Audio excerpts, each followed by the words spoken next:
So, if you are at all familiar with the works of Stuart Ashen or Guru Larry, then you will have heard of this game, the Spectrum version of SQUIJ, which probably stands for Squidgen, which is notorious for being a game that, in spite of being released fully twice, doesn't work and doesn't do anything.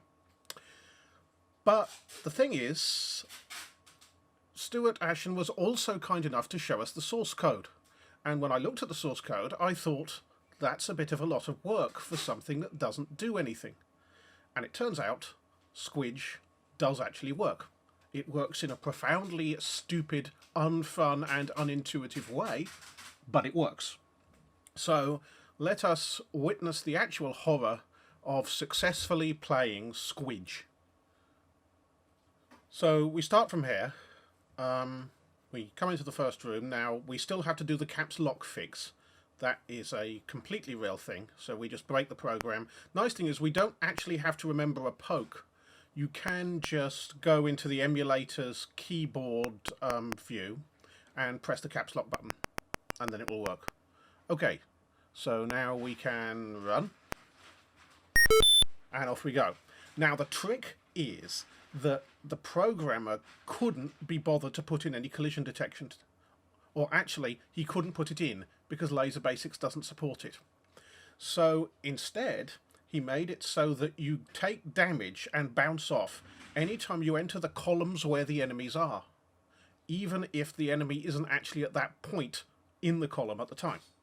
So to get by the enemies, you have to shoot them. And yep, you can shoot them by pressing B. There is no graphic of your shot. Well, actually, there is very occasionally a laser, you can see. Oh, look, here's an apple. We can take an apple. So if you hit the enemy with the laser, then the game just stops bouncing you off that column. Again, it has no idea where the enemy is because it's using Laser Basic scroll functions, which don't give it that any information anyway. I should say it's terribly programmed. It has a bunch of named variables where it could use arrays. It has a whole load of dead code. The code that writes the map could only be the product of a nervous breakdown. But as you can see, it is playable. We are flying very slowly around multiple rooms. There is a map. The map, as I said, the map code is absolutely mental, so I have no idea if the map is coherent.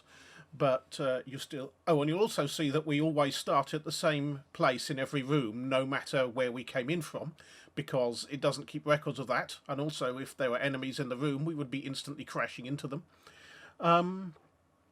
So, yeah, it has been done down a bit. Not a whole lot, because it's still an incredibly terrible game and is incredibly slow. You can see the enemies don't move when SQUIJ is moving, because the game loop cuts itself off if a key is being pressed. Here I think we actually fly into a door, yep, which isn't drawn, because again the game loop is cut off before drawing it if you're holding a key. But there is a game there.